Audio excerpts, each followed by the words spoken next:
Los psicoanalistas llaman a esto un insight, cuando a uno se le abre el cerebro y se da cuenta que está frente a una realidad que no había percibido hasta ese momento. Estábamos frente a una organización criminal y no a un caso en el que habían actos de corrupción aislados. Y entonces, cuando empezamos a pegar las figuritas en el organigrama que se empezó a armar, encontramos esto. Una organización en la que de manera piramidal, en la cúspide de esa pirámide estaban ubicados Alberto Fujimori, presidente de la República, Vladimiro Montesinos Torres, su asesor personal, jefe de facto del Servicio de Inteligencia Nacional, y Nicolás Hermosa Ríos, comandante general de las Fuerzas Armadas. Estos tres eran el triunvirato que organizaba el resto de la captura del Estado y habían copado todos los sectores posibles que el Estado peruano ofrecía en ese momento. En la foto de la extrema izquierda, ese señor se llama Alipio Montes de Oca, presidente del Tribunal Electoral. Su función era asegurar las reelecciones infinitas. Después descubrimos que tenían un plan de reelección de 30 años. Y Alipio Montes de Oca aparece en un video recibiendo $10.000 de parte de Montesinos. Bueno, Montesinos tenía esta patología que lo llevaba a filmar todo, lo cual nos ayudó mucho luego en las investigaciones.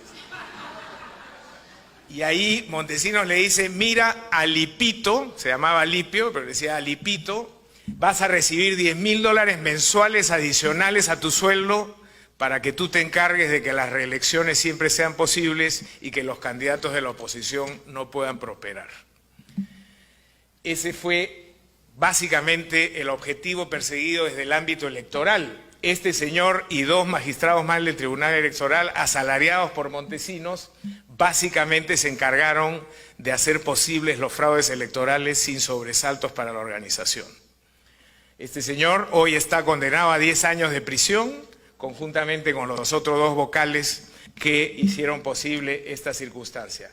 El personaje que está a su lado es Alejandro Rodríguez Medrano, magistrado de la Corte Suprema, presidente de facto del Poder Judicial, que era quien llevaba a los otros magistrados al Servicio de Inteligencia Nacional para hacer posible el control del Poder Judicial. Cualquier parecido con la realidad es pura ficción, por favor.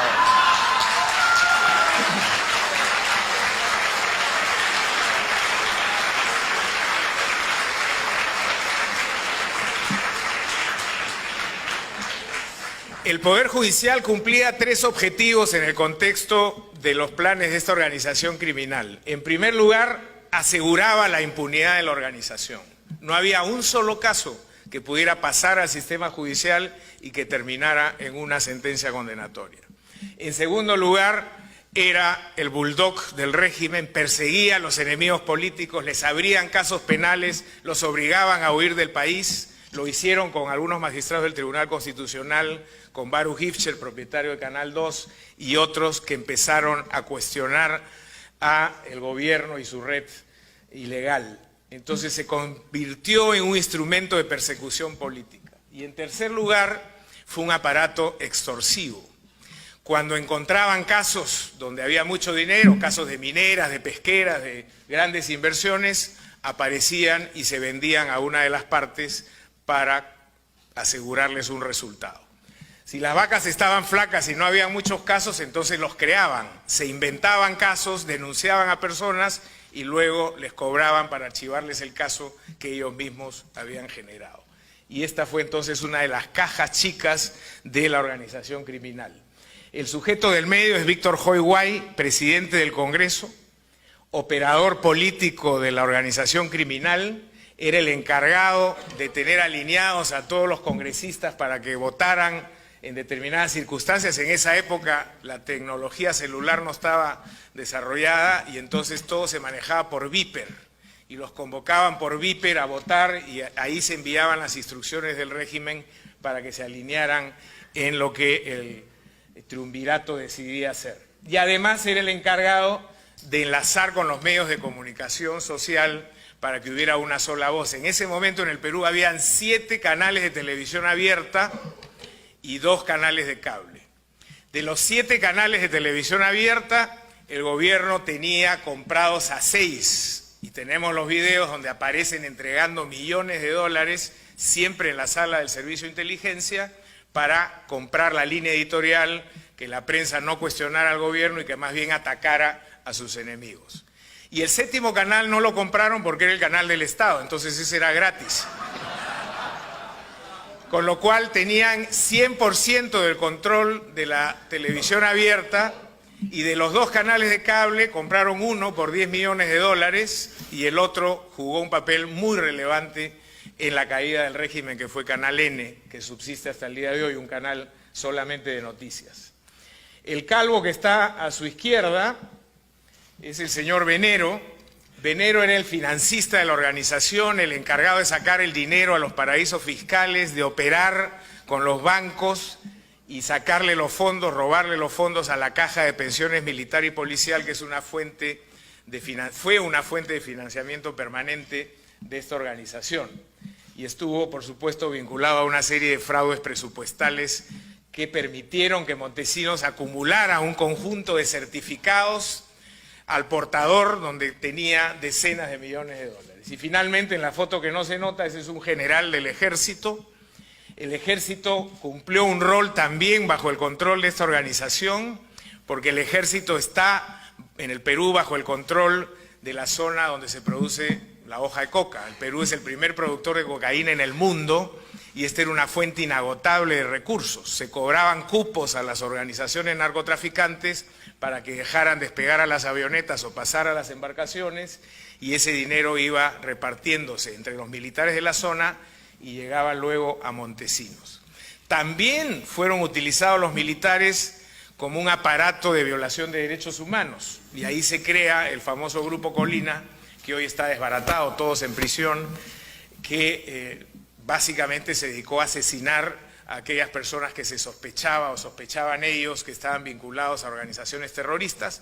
Luego, como suele ocurrir, degeneró en un grupo de alquiler que asesinaba a los enemigos políticos o a rivales económicos, incluso de empresas competidoras, por una suma de dinero. Esto no agota, por cierto, el ámbito del Estado peruano, pero creo que es una buena foto de cómo se llegó a capturar totalmente la estructura del Estado.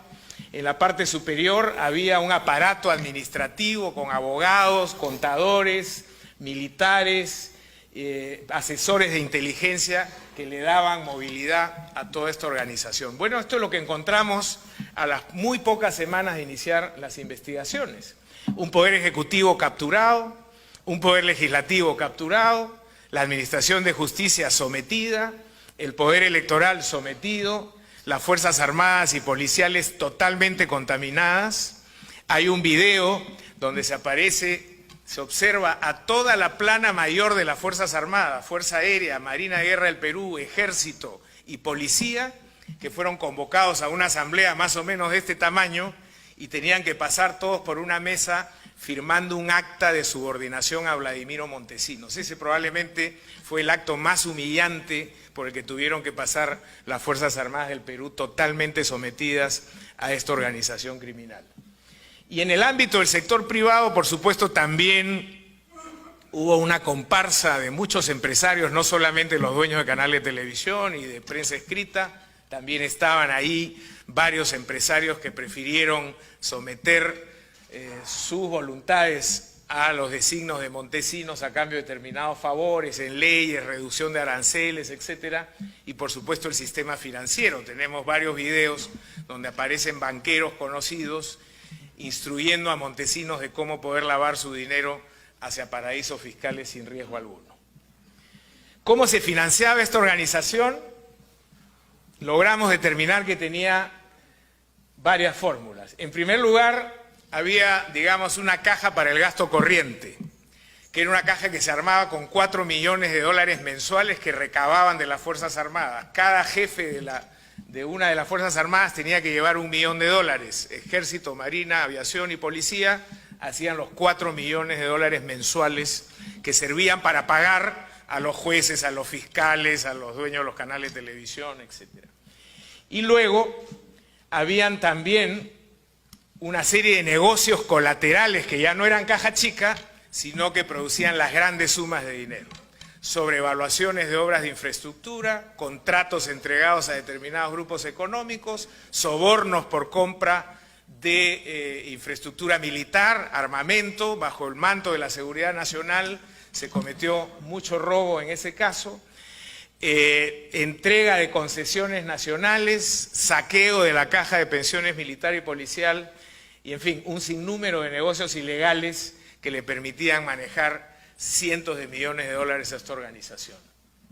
Estas son algunas de las cifras que dejamos a los 14 meses de haber iniciado las investigaciones. Teníamos procesadas a 1.500 personas, tanto del sector público como del sector privado, en aproximadamente 200 procesos penales.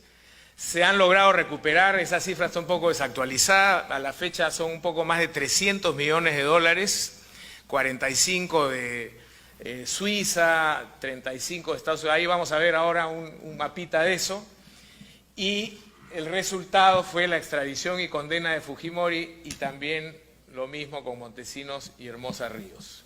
Este es un mapa de dónde salieron principalmente los fondos que estas personas lavaron una vez que saquearon al Estado.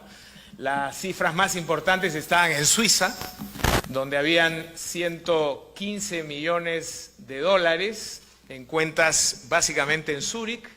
En Estados Unidos 23 millones de dólares que luego subieron a 40, en México 2 millones de dólares, en Gran Caimán 70 y luego aparecieron algunos dólares en Liechtenstein, algunos pasaron por Panamá y otros llegaron hasta Nueva York.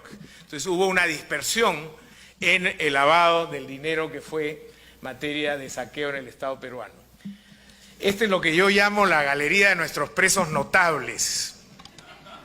Más o menos el 10% de los investigados terminaron en prisión, no es una cifra exagerada, nadie nos puede acusar de haber realizado una cacería de brujas o haber hecho esto por motivación política.